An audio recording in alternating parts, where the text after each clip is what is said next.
আমার বিয়ে হয় অনেক বড়লোক একটা ঘরে, যেখানে আমার দুই জা ও আমার স্বামী শাশুড়ি আর দুই দেওর। আমার শ্বশুর মারা গেছেন অনেক আগে। আমার বাবার বাড়িটা অনেক গরিব ছিল। আমার স্বামী একটু সিধে সাধে ছিলেন, সেজন্য বড়লোক পরিবার থেকে বিয়ে করতে পারেননি, নিজের আরো দুই ভাইয়ের মতো। আমার বাবা যেহেতু অনেক গরিব, সেজন্য এমন একটা পরিবার থেকে বিয়ের প্রস্তাব দেখে বাবা ভীষণ খুশি হয়ে যান। বলেন, শাশুড়ি ও জায়েদের সঙ্গে কথা বলতে বলতে সময় কেটে যাবে। আমার স্বামী একজন সাইকেল মেকানিক, তাই বিয়ের পর সকালে দোকানে যেত আর সন্ধ্যাবেলায় বাসায় ফিরত। আমার ছোট দুই দেওর, ওরা অফিসে কাজ করে। আমার স্বামী বেশি দূর পড়াশোনা করতে পারেনি, কারণ বাবা মারা যাওয়ার পর সংসারের হাল ধরতে হয়েছিল। নিজের ছোট দুই ভাইকে ভালোভাবেই পড়ালেখা করিয়েছেন আমার স্বামী। আমার শাশুড়ি সব সময় নিজের ছোট দুই ছেলেকে বেশি ভালোবাসতেন, কারণ ওরা বেশি টাকা ইনকাম করত। আমার দুই দেওর কলেজ শেষ করার পর অফিসে কাজের জন্য ইন্টারভিউ দেয়। তখন ওরা দুজন ফাঁস করে, চাকরি হয়ে যায় তাদের। অফিসে কাজ করার সময় ওরা দুজন নিজেদের ইচ্ছেতেই অফিসের বসের দুই মেয়েকে বিয়ে করে। আমার শাশুড়ি অনেক খুশি, কারণ এত বড় পরিবার থেকে ওরা বিয়ে করেছে। আমার স্বামীকে বাড়িতে এখন আর কেউ আগের মতো সম্মান দেয় না, কারণ ও সামান্য এক মেকানিক। নিজের বড় ভাই বিয়ে করেনি এখনও, তবুও ছোট দুই ভাই লজ্জা শরম সব ভুলে বিয়ে করে ফেলে। আমাকে কেনই বাড়িতে বউ বানিয়ে এনেছেন এখন বুঝতে পারছি। বিয়ের প্রথম দিন রাতে আমার স্বামী আমাকে বলেন, এটা আমার পরিবার, সব সংসারে মন খারাপ কথা কাটাকাটি হয়। তোমাকে মা যদি কিছু বলেন, তুমি মাকে কোনো ধরনের অপমান করো না, কারণ মা আজ আছেন, কাল নাও থাকতে পারেন। সুখে দুঃখে আমি সব সময় তোমার পাশে থাকবো। আমার স্বামীর কথা শুনে আমার ভীষণ ভালো লাগে, কারণ এখনকার সময়ে খুব কম ছেলেরা মাকে সম্মান করে। বিয়ের পরের দিন সকালে মা ও আমার দুই জা হাত মুখ ধুয়ে ফ্রেশ হয়ে বসে আছে, আমাকে বলে চা দেওয়ার জন্য। আমি ভাবছিলাম হয়তো আমার এই বাড়িতে আজ নতুন, তাই সবাই আমার হাতে চা খেতে চান। আমি সবাইকে চা বানিয়ে এনে দিলাম। আমার ছোট দুই জায়ের পুরো শরীর গহনায় পরিপূর্ণ। আমি এইসব দেখে একটু লজ্জা পাচ্ছিলাম, কারণ আমি নতুন বউ হয়ে আমার গলায় সামান্য একটা পুঁতির মালা। আমার বাবা এতটাই সামর্থ্যের মধ্যে ছিল, আমার ছোট দুই জা ও আমার শাশুড়ি বলেন, দেখি তো তোমার বাবা বিয়েতে মেয়েকে গহনা কি দিয়েছেন। আমার গলায় এমন পুঁতির মালা দেখে ওরা হাসতে লাগে। আর আমার ছোট যা মাকে বলে, মা তুমি এই মেয়েকে তোমার ঘরের বউ করে এনেছো।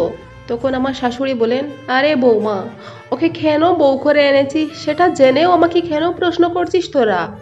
পাশে দাঁড়িয়ে ওদের কথা শুনছিলাম। হঠাৎ শাশুড়ি বলেন, কি হয়েছে দাঁড়িয়ে আছো, যাও ঘরের কাজকর্মগুলো করে নাও তাড়াতাড়ি।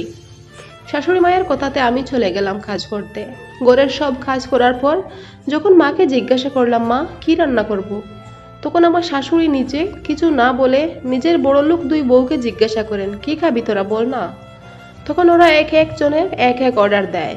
আমার শুনে ভীষণ খারাপ লাগে, কারণ ওরা এত অর্ডার দিচ্ছে, নিজেরা তো রান্না করলে পারে। এক হাতে কাজ করলে তাড়াতাড়ি সব কাজ শেষ হয়ে যেত। এইভাবে প্রতিদিন চলতে লাগলো। ঘরের সব কাজ থেকে শুরু করে সবার রান্না করা, ঘর পরিষ্কার করা, সব কিছু আমি একা হাতে করছি। কিন্তু আমার শাশুড়িও একবারের মতো আমার ছোট দুই যাকে কাজের কথা বলতেন না। মনে হতো আমি এই বাড়ির কাজের লোক, আমি সব সহ্য করতাম। কখনো আমার স্বামীর কাছে কোনো প্রতিবাদ করিনি, কারণ আমি জানি যদি কোনো প্রতিবাদ করি তাহলে ও বলবে সহ্য করো। সেজন্য প্রতিবাদ না করাটাই ভালো। একদিন আমার মাথায় ভীষণ ব্যথা করছিল। আমি শুধু আমার শাশুড়িকে চা করে দেই সকালে, আর ছোট দুই যাকে দেইনি। ওদের বললাম, ছোট তোরা আজ একটু চা করে খেয়ে নিস, আমার ভীষণ মাথা ব্যথা করছে। আমার শাশুড়ি মানতেই রাজি নন, বলেন, এসব বাহানা করো না, লজ্জা করে না তোমার। ওরা কার মেয়ে জানো তুমি? খোকাদের অফিসের বসের মেয়ে। তাড়াতাড়ি ওদের জন্য চা করে নিয়ে আসলাম।